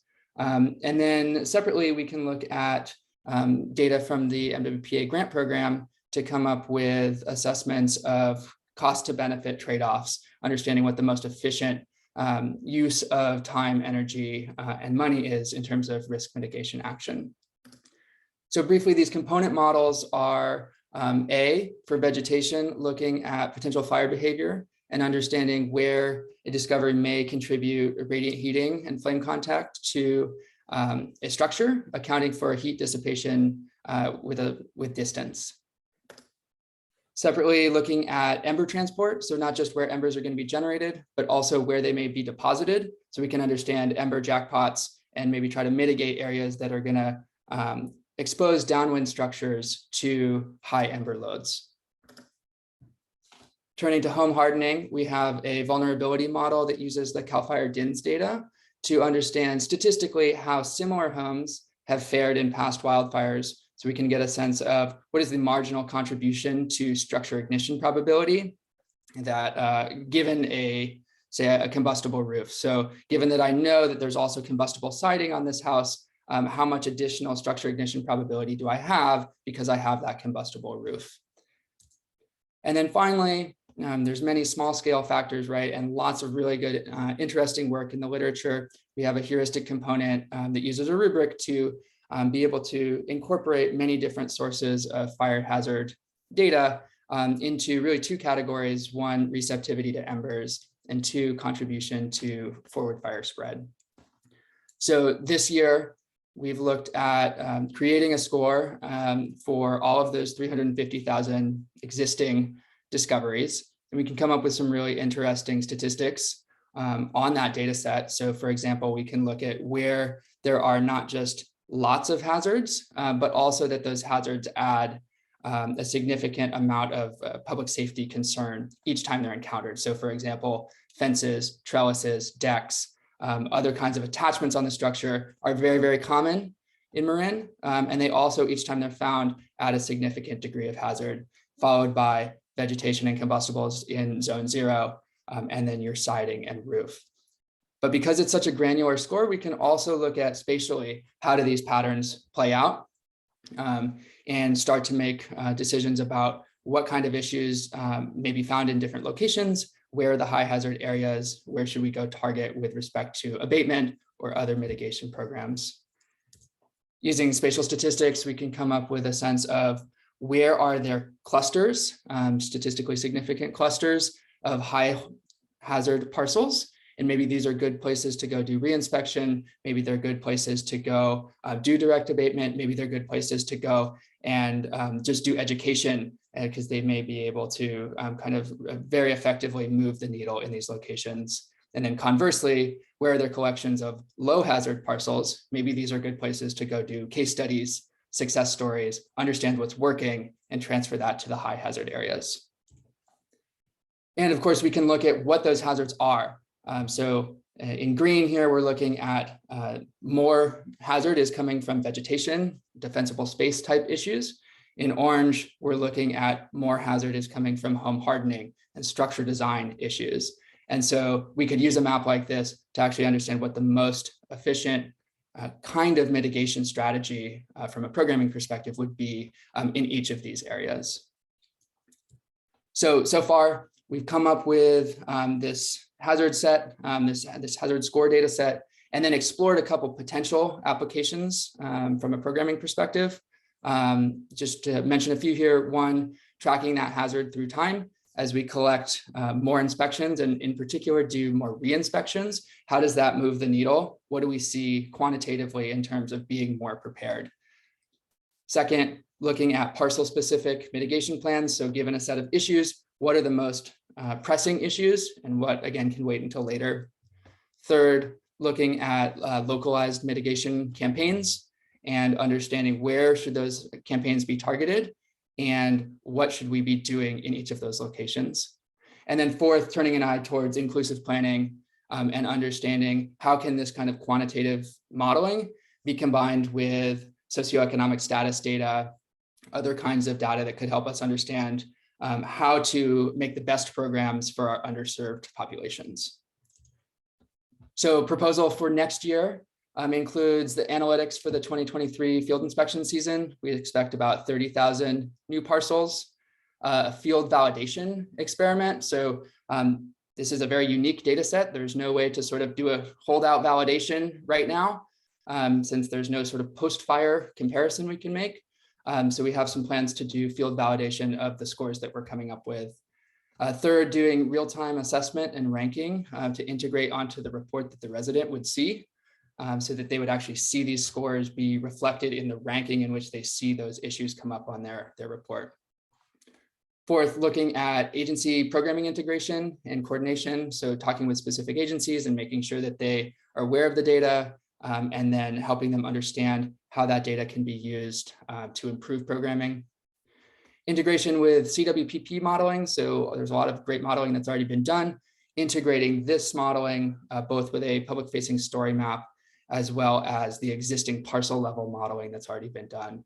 And then finally is a prototype for integrating into the incident command incident response software and understanding if or how this data could be useful to responding firefighters. Thank you. Thank you so much, Scott and Josh. Those were great presentations and I think could spark a lot of interesting questions. We'll take 5 minutes for questions and comments or so. And then we'll have another group of 3 presentations, and then that'll be the end of the presentations for the day. And we can take some additional time for Q&A. Thank you, Scott and Josh. A lot of good information there, a lot of stuff to unpack and digest. Can we go ahead and just ask to see if anybody's got any questions or comments for Scott or Josh? Ruben, if you don't mind, I have just a couple quick comments about the work that these 2 proposals bring up. When you're in the prevention business, at times, and Lynn is smiling at me because I was always in the operations side, and she's going, now you know what it's like to be on the prevention side. And you're trying to prove a negative, right? You're trying to prove that you stop something from happening. And our taxpayers need to know that their value, that their investment into the MWPA has been well spent. If we don't have any fires that threaten our projects, or we don't have any disaster or huge devastating fires, it's hard to say that our work has done any good. So the work that Josh is working on is going to help inform our public education metrics, our goal, help determine the metrics for that goal. Also, it's identifying where we have gaps in that messaging so we can improve it. And then Scott's work is going to help build our metrics and our targets for goals 1, 3, and 5. And that's veg management, DSpace, and our grants program. And it'll help determine if those are on the right track. And then it helps paint a picture to the public that they are getting a return on investment. It also shows that we are using science and data to improve our program. So these are vitally important for us since we are in that prevention space and we're trying to prove a negative. Thanks for acknowledging that, Mark. For us on the prevention side, it's definitely good to see that we get a little kudos from the ops side. You know, we're all a team: offense, defense, and special teams.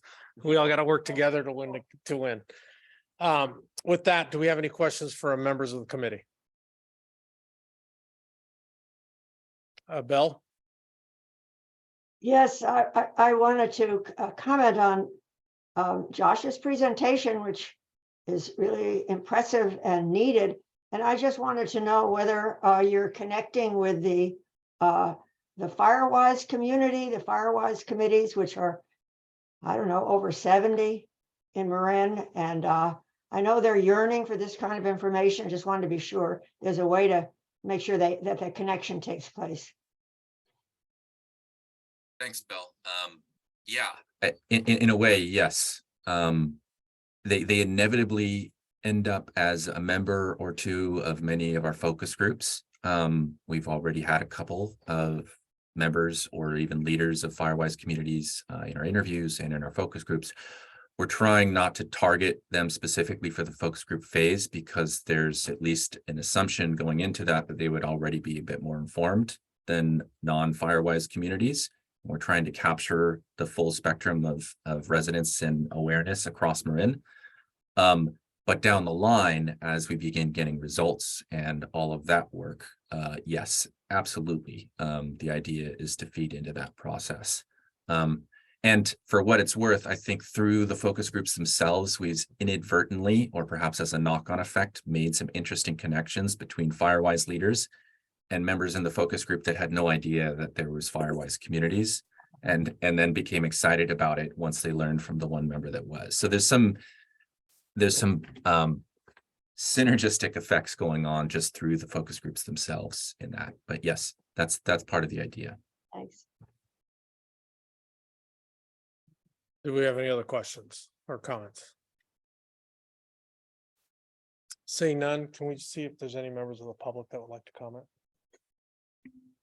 If there are any members of the public wishing to speak on the current presentation, please raise your hand in the reactions. And for those joining by phone, you may press *9 to raise your hand and *6 to unmute yourself. And sir, it does look like we have a comment from a Jim Casper. Jim, you should be able to deliver your comment at this time. Thank you. The question I have is for Scott, but it indirectly is for Scott. And what I'm going to ask is not a criticism. The information in terms of the analysis is based on the Defensible Space Inspector's reports. My question is, what is being done or can be done to ensure consistency of what's being reported? In other words, if I do an inspection, I'll notice certain things. I may record or not record all of the concerns. Somebody else, as an inspector, could do an inspection of the same property and come up with different results. There are things that could be done on the inspector side, perhaps to ensure some level of consistency. But for Scott, how will that be managed to make sure that what is being identified as high priority is in fact the real high priorities? Yep. So it's a great question, and one that is very clear in the data, not potentially from individual inspectors like within a single district, but certainly across districts there are like differences, and that's something that will become more clear as more data is available, as more districts are kind of contributing large amounts of sort of wall-to-wall inspections. I think from the risk scoring perspective, this is by far the best data that's like available out there right now. And so I think there's a separate question of inspection training, inspection protocol, and sort of inspection coverage. I don't have a great answer for that, but maybe somebody else has some thoughts around that. I know there are analytics going into kind of what is being recorded, which inspectors are recording the most issues, and so on and so forth. Thanks, Scott. I could kind of tie in on that on the fire prevention side for defensible space inspections. I think early on, new inspectors, or we all get trained to the same level. New inspectors sometimes tend to look at things more on the objective side, where it's all black and white based on what they've been taught versus real life experience of what the actual hazard is versus what a perceived hazard is. So there may be some homeowners or neighbors that view vegetation as a perceived hazard, and then when the inspection is actually done, it is identified as a non-hazard or something that's lower on the priority list. And I believe my colleague Todd Lando can kind of fill in on it because he runs our defensible space program here within the Central Zone along with Larry Passero. So Todd, if you can feel free to comment on that. Yeah, absolutely. Just directly to Jim's question, it's something we're really concerned about. We think that consistency among the evaluations and the individual inspectors is critical. So with the system that we've developed for the electronic data collection and the training program that we've developed, which is a 2-week academy, the most extensive academy of its kind, I think, probably in the country. It really addresses that consistency. The interesting thing, and this may affect data collection going forward, is that we've developed with Fireside, that'll be launched in May of this year, a training module that will allow us to do some comparisons between the data collected by individual inspectors so that we can see where there are inconsistencies. Sometimes it may be in an inspector who has more experience than their colleague that collects better data, or an inspector who's tired at the end of a hot day and isn't collecting the same level of data they were collecting in the morning. We have some ways to analyze that, to look at the data and develop tweaks to our program to ensure consistency over time. So we're constantly evaluating that, Jim, and it's a primary goal of our program to ensure consistency report to report. Mm-hmm. Now, Larry, did you want to add anything onto that? Nope, I think Todd handled all the points I was going to hit. Thank you. Okay, thank you. With that, do we have any other further questions or comments from the public? If there are any additional members of the public wishing to speak on the current agenda item, item's presentation, please raise your hand in the reactions or press *9 to raise your hand if you're joining us by phone. And sir, we do not have any additional hands for comment. Thank you, Martina. We'll go ahead and bring it back to the committee. Thank you. Do we have any remaining? We have 3 more presentations Okay. that we're going to scoot through. So I am just sharing my screen here. So the 3 remaining presentations include one by Sophia Porter with UC Cooperative Extension, discuss UCCE's efforts and Marin Master Gardeners. We're going to also be hearing from Rich Shortall and Meg McCabe on Fire Safe Marin's efforts on public education. And Quinn Gardner will be finishing us off with a new proposal on peer-to-peer prepared and resilient community efforts. And with that, I'll stop screen sharing and invite Sophia Porter to go ahead and share your screen if you have some slides to share. Okay. Just want to make sure sound check and you can see my screen. Yes. Yes. Okay. Awesome. Well, good morning, all member agencies and public. It's great to be here. As mentioned, I am Sophia. I am the FSL coordinator with the Cooperative Extension in Marin, and work closely with the Marin Master Gardeners and FSL team specifically. So I'm going to cover a little bit of who we are and what we're doing and plans looking ahead. So why don't we dig right in? And okay, just making sure it advanced. So the cooperative extension and the UC Master Gardeners are really the go-to source for research-based science information, bridging science in the community via education, outreach, and research. And this aligns really well with the community wildfire protection plan, and also forming partnerships to deliver on those goals there. And as such, the cooperative extension and FSL team are a highly skilled individuals. Many of them are actually leaders in the community of Marin as well in other areas. And they made early on made contributions to the ESP guidelines when they were being formed. And they engage in an array of outreach activities, which I'll also be covering. And as the FSL coordinator, I support and continue these continued activities throughout the various programs we're involved with. So without further ado, just some highlights from the last fiscal year.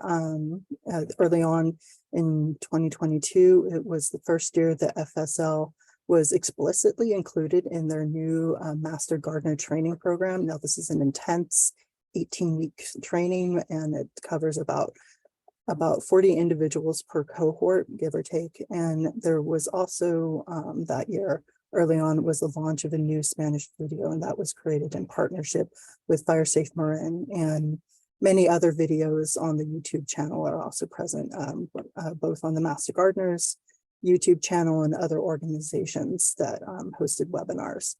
There is also an FSL presence on our social media outlets, and our Master Gardener website has dedicated pages for FSL material, and it can also be found throughout the general website as well. So here we are with more outreach efforts. I'll say pollinating certain outreach efforts and public information dissemination. So via public speaking and print media here we have. And it's not only emphasizing defensible space and fire smart landscaping, but also really highlighting how we can do so while still being water wise and pollinator friendly and being ecologically sound. And actually, to touch on the Marin IJ articles, I was just told recently that the Master Gardener column is actually one of the most popular article series in the Marin IJ. And we've had for about 6 articles this fiscal year. It's still not wrapped up yet, so we keep on going with that. And you can see that's an example of one of the articles highlighting FSL information. So. Okay, so demonstration gardens. I think all of us here know about Ember Stomp. It was an event spearheaded by Fire Safe Marin, and the FSL team rose to the occasion and participated by creating a garden for the event, highlighting FSL principles. And this was, a combined effort with suppliers and the garden designer and other volunteers, and really bringing that project to life. And we really enjoyed the day educating our visitors. And right around the corner, there was the return of the county fair after COVID. And there was a demonstration garden there with the Marin Master Gardeners that coordinated that. And they included an FSL component as well. So in that same vein, about demonstration gardens, myself and other colleagues and the Master Gardeners offered advice and consultation with some other landscaping projects in the county, headed by other agency, namely in San Rafael and Novato, and continuing on the dialogue with those partner agencies as well.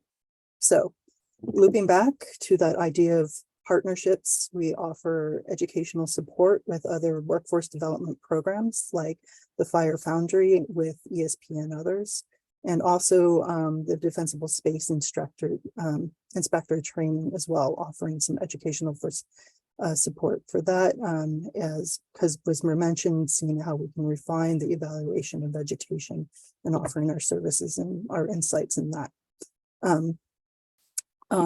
As back to the Master Gardener program, we have a really great team that's dialed in with outreach and external facing, but also we're looking within the organization itself. It has over 350 volunteers, which are other touch points in the community, and offering advanced training and infusing other Master Gardener programs, growing capacity, like say the garden walkers that do home visits and help desk, and farmers market. And something that's really exciting about what we have and we're about to launch is this pilot program with a youth fire education program that we affectionately call the Y-Fire. And it's really bringing engaging and experiential learning to the program to educate our youth on being fire wise and fire prepared. And lastly, but not least, incorporating fire smart landscaping into an existing bilingual landscaper training program. It's 9 weeks, and then one of the units is dedicated to fire smart landscaping. Okay, so looking ahead, the summer fall projections, wanting to dovetail that landscaper training and actually create a more specialized and deeper program covering both pre and post fire training.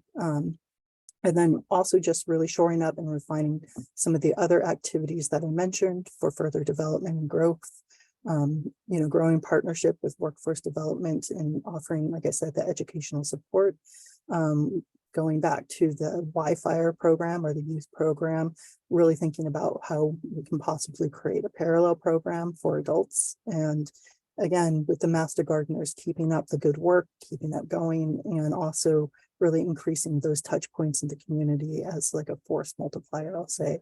But then also thinking about forming other partnerships with Fire Smart Landscaping Gardens as well. So trying to keep it to the time limit, and I'll just say thank you very much. And any questions? Thank you so much, Sophia. And with that, we will hear from Rich Shortall and Meg McCabe with Fire Safe Marin next, and they're going to be discussing the wildfire education services and resources that they plan on providing in 23-24. Thanks, Ann. Appreciate it. Make sure everyone hear me right. Yeah, okay.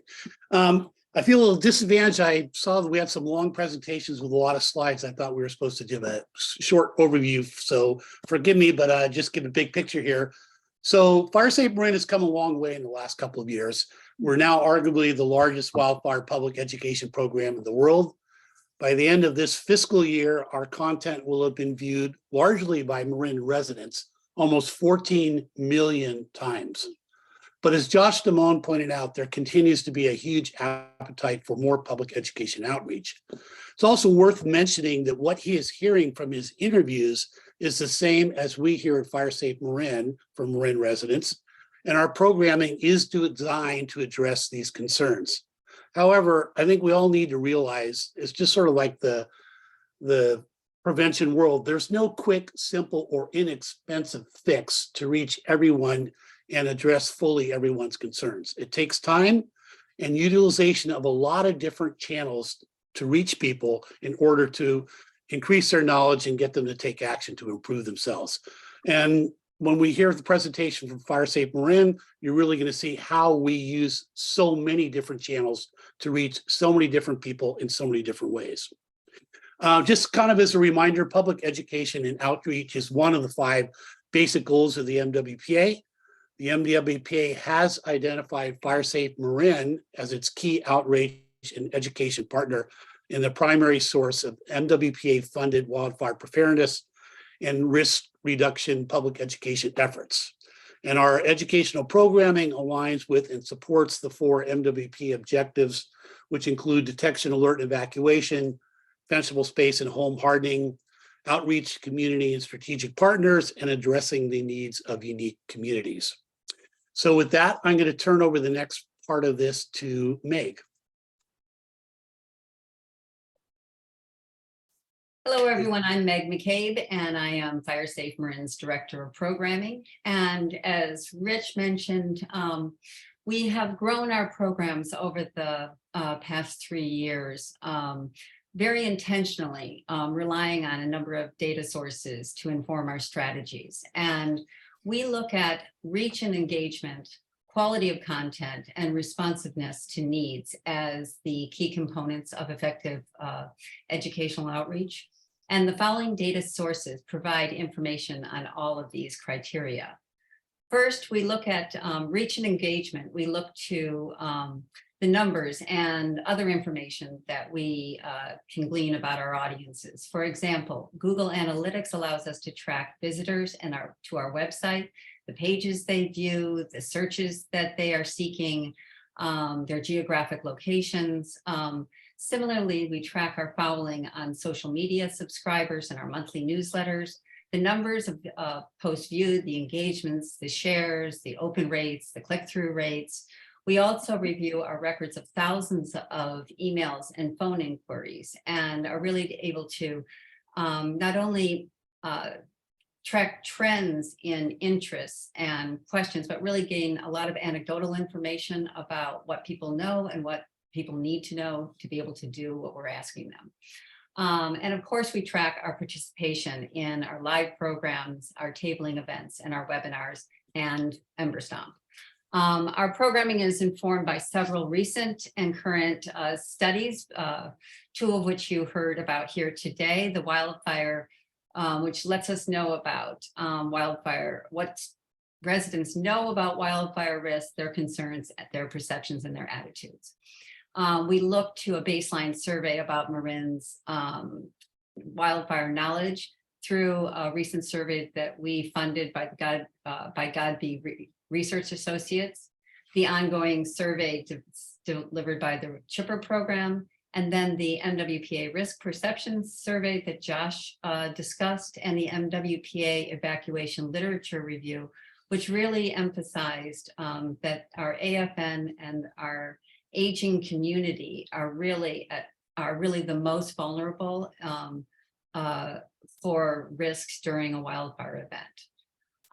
In the future, we intend to include the data from the home evaluation programs. The fireside data that Scott is talking about is just so rich, and we're really excited about being able to see, to be able to really kind of start to correlate. We can never draw a causation from any one point of education, because all of the work that you're hearing today and all of the work that the MWPA and our context, our wildfire context and what happens in the world all affects how much people are paying attention to this. So it's not possible to say that any one program leads to these kinds of actions, but we can start getting an understanding of what the trends are and where we need to direct our focus. So for this, we're also really excited about the on-parcel risk analysis and the layered approach of their analysis on that study. Finally, we work with professionals and advertising agencies, the advertising agency TBBH and Compete Everywhere, to ensure that our media products and placements are effective and state-of-the-art. All of our ads are reviewed to meet accessibility guidelines. Compete brings expertise on where, when, and how many ads to purchase to saturate the market. All of our content includes reviews from industry professionals, including firefighters and wildfire scientists and researchers. At top of mind, as it is with everyone, and for much of what we've heard today, diversity, equity, and inclusion are really a priority for us. And our proposal for the 2023-24 year includes the following: continued bilingual outreach. We are proud to report that we create all of our core messages in English and in Spanish. We have 2 bilingual staff members, and we will work closely with bilingual people at the MWPA and the offices of Marin County. To give you a sense of the scale of these efforts, our Adapt to Wildfire public service announcements have been streamed in Spanish approximately 480,000 times. We're able to do this because we use a dynamic marketing strategy that allows, that serves up the Spanish asset to whoever sets their browser in Spanish or receives. That means that anybody that receives their news, information, or entertainment in Spanish will be delivered the Spanish version of our public service announcements and other advertising. Increase engagement with our community partners is essential, and we, piggybacking on much of what has been said today, we are we work with NGOs and other community-based partners to really tap into the trusted network of people to deliver the message. And as Josh noticed, there is a real hunger for the kinds of resources that we are producing, and we are eager to take advantage of this network and the synergy that is begun with this, the risk assessment survey, and really spread that out and keep the momentum going. We are dedicated to increasing our live support for the FireWise program. FireWise sites comprise 50,000 homes in Marin County, and built as a neighbor to neighbor model. We are really focusing on asking them to become part of this network, who helps us to identify and reach out to people who need extra assistance, especially during evacuation.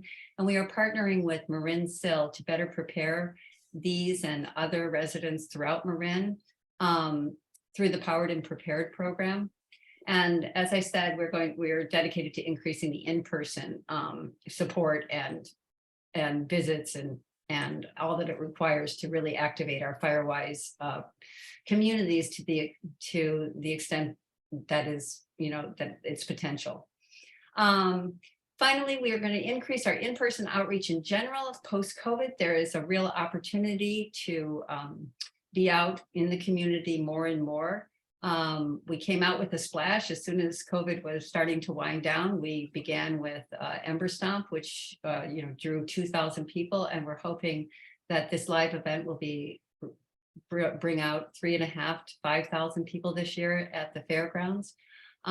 We attended 17 community events from August to December alone, and the funding we are requesting supports a small staff with an ambitious work plan, and attendance at these in-person events will be a high priority for us moving forward.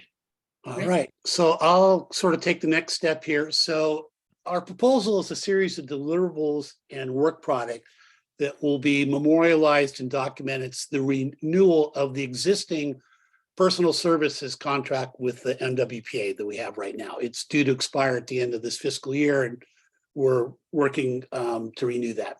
So here's an overview of the programming.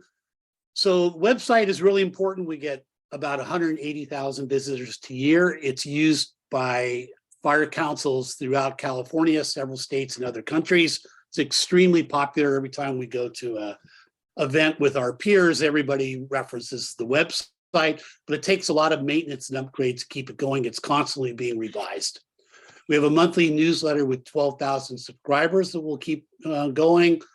We've really increased our social media presence. We'll be putting out a minimum of 60 social media posts per month, and those go across 5 different medium: Facebook, Instagram, Twitter, etc. We're not certainly relying just on digital. We're doing a lot of other things, but a lot of people these days are using digital contact to get their information.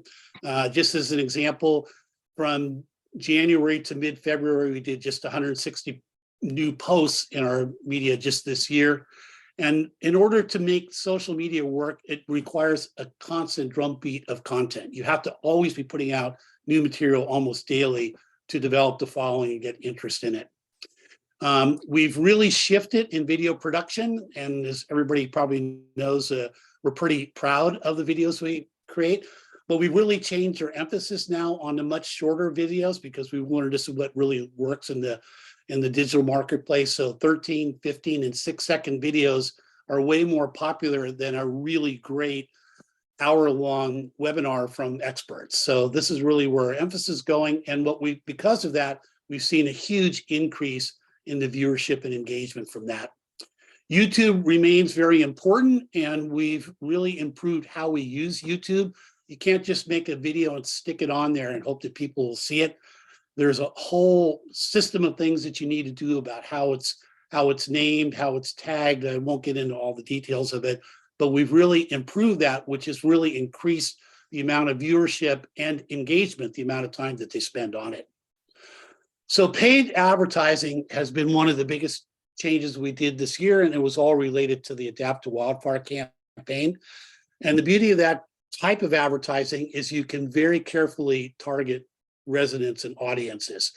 So because of that, we're reaching about 1.5 million views per month by Marin residents. The themes are topic, They're lively, they're informative, they're action oriented. You've seen the program evolve. And once again, it could be targeted to specific demographics. Meg gave the example, for example, for people in Marin whose browsers are set to Spanish, you can target to them. That ended up with 480,000 views already this year. So you can really do a lot with it. We'd like to keep that going. We've been working with schools. We've created online training programs for schools, and we've also worked in the classroom. We have a couple of close partnerships with middle schools and high schools. We want to keep that going and expand it. Same-day response to phone calls and emails. So we get annually about probably 500 phone calls and 1,000 emails from the public with inquiries about wildfire safety. We respond pretty much same day to that. Not only is the public pretty happy with that response, but it also saves local fire departments from having to put the time in to deal with all of that. We realize that not everybody gets their information from digital media or videos or whatnot. So printed materials are very important to us. And we maintain a large cache of printed materials, which we keep up to date. That cache is actually the ability to access it. All of the Firewise communities have that.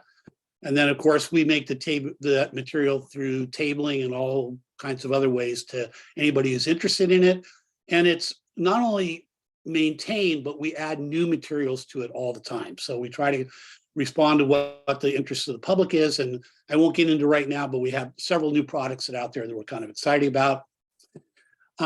Training for professional organizations such as landscapers and home hardening contractors is important. We created a training program for the NorCal landscapers that's in use by them. And we are in discussion now to create a second wave of training for them. We've done outreach at their landscaper shows and events and things like that. And we've been in discussion, just getting started with the Marin Builders Association about doing something similar for home hardening contractors. We think that's really important. And what we've really learned is that landscapers, for example, are actually not very familiar with wildfire. So the education really helps them to work with homeowners to make better decisions about how to maintain the gardens. We're, like everybody, huge fans of the Defensible Space Inspection Program. We help provide them with training. And I don't know if you know this, but the home evaluation form is linked to our website. And we're constantly trying to improve those links and make the information better. And by the way, that same form is used in other counties in California. So they're all linked back to our website for the content. Spring workshops are an opportunity for all the fire agencies to showcase the work that they're doing, largely funded by the MWPA. We turn that into short video, which sort of highlights all the work that MWPA accomplished during the year through all these different agencies and whatnot. We think that's an important tool for them.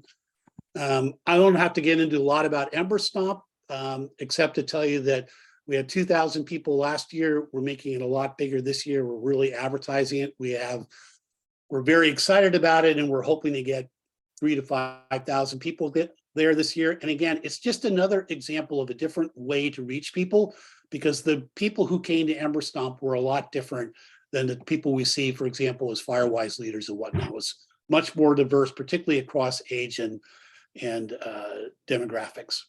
And then finally, we work closely with the MWPA to help create and distribute messaging to the public about their projects and programs. And you heard some examples of this today from Maria, who talked about how we help with Spanish language translation for grant-related materials, or from Stephen about promoting the Chipper program. We have a feature in all of our newsletters updating their projects and what they're doing. We've done interviews with Mark Brown, and of course, he had kind of an exciting feature on our Wildfire Watch program. And so anytime we have a chance, we really want to push out the information they're doing. It's a close relationship. And then we do have a lot of measures of success, just like the things that Josh Damone is looking at. We do the same kinds of things. We use data from some of those programs to inform our content, but we're also looking at the number of impressions does matter. That's the number of views of material. Website views and Google demographics are important. It helps you know what people are interested in. Same thing with YouTube views, and level of engagement is important. So how long are you staying on the content? Are you really, you just get in, get off, or are you staying for longer, and what increases that engagement? So among the Firewise communities, we have something called the Universal Firewise Actions, and we track that, which ends up in hours of investment and completion of actions there. Overall, we try to look for increases in public engagement, content questions of the public, emails, responses, feedback, kind of a holistic approach. And basically, I think we're very transparent. We put out a very detailed monthly report to the MWPA so that people know exactly what we're doing. There's no questions about what we do. And then we have a very conscientious annual report that we put out every year. And we're doing all this with a very small team of 2 full-time members and 3 part-time members. With that, I can take any questions. Thank you so much, Rich and Meg. We have one more presentation left, and Quinn has graciously agreed to stay late and be late to her next meeting. So thank you so much, Quinn. And just a note, for the Operations Committee meeting on March 8th, we'll be reversing the order so that public education items go first and everybody gets some equal time in terms of the public meetings. So thanks so much for your patience, everyone. And Quinn, if you wouldn't mind, we'd love to hear from you as well. Yeah, sure. I will be as quick as possible. I know when I'm between things for folks like lunch. So essentially the peer-to-peer community outreach proposal is building upon a model that was developed during the pandemic by public health that established community response teams and really looked at how do we use trusted messengers to reach people and get people to change behaviors. So the pandemic, of course, was focused on testing and masking and vaccination. And we saw a lot of success with that. So it's really taking that model and applying it to wildfire by creating peer-to-peers that we will train up so they can become subject matter experts on wildfire related things, specifically signing up for alerts, evacuations, and go bags. And then through a stipend program, those can be the people that can attend all the events that none of us have the staff power to attend and to be there at the table. So they really become a force multiplier that can provide the information to their neighbors in ways that are culturally appropriate, language being a big one, as well as overcoming the digital divide. So being able to reach people we're not reaching through digital media, either because of access or literacy. So our older population, of course, being among them, and then our non-English speaking residents. So it's a proven model that we just hope to apply to wildfire, largely in coordination with our other community-based organizations, part of a justice, equity, diversity group I work with through the CRT group on a regular basis. And so we've got a lot of great community partners interested in helping pursue this and just to really create that cadre of educated folks. And so we don't have to be the ones because it's not just about Spanish material. We have a lot of non-written languages in the county we need to be addressing, as well as like Vietnamese and other languages. And so rather than trying to translate things into 20 different languages, we train the people that are bilingual in English and whatever the other language or access communication means are. And then we can put them out as our force multiplier that can help table events. As we've all acknowledged, we're just extremely, being in person is really important, and we don't all have the resources to do it. So that's that proposal in a nutshell. And of course, I'm happy to take questions until, as long as I can, until I got to jump to this other meeting. Thank you so much, Quinn. That was our last presentation. So we might want to take a few minutes for Q&A here at the end and then wrap up with the knowledge that we can always ask additional questions at the next ATC meeting. And the ATC ad hoc subcommittees will be diving in a bit deeper into all of these proposals in the coming weeks. Thank you, Ann. Do we have any questions from committee members? Gonna get right on. As soon as I get off this, thank you. Seeing none, do we have any questions from the public? If there are any members from the public wishing to speak, please raise your hand in the reactions or press *9 to raise your hand if you're joining us by phone. And sir, it does look like we have a comment from Lucy Dilworth. Lucy, you should be able to deliver your comment at this time. Hi, I'm Lucy Dilworth, and I am a Firewise leader for a community of over 340 households in San Anselmo. We are the people on the ground who are, based on the information we get from FireSafe Marin, finding out who people with special needs are, building our community, sending out our newsletters. And we do so based on the information that FireSafe Marin gets to us. It's the meat of what we can send out. And based on an informal survey I took from one of our newsletters, over 20% of the people who are active in our group look to FireSafe Marin as the source for a reliable content. If they ask us questions, we also forward them to FireSafe Marin and its website. So I can't emphasize enough how important the FireSafe Marin program is for us to, and without it, we follow its standard actions. We recommend its events. We publicize its videos. We would have very little to use for outreach to our community. So I just wanted to thank them for all that they do for us. Thank you, Lucy.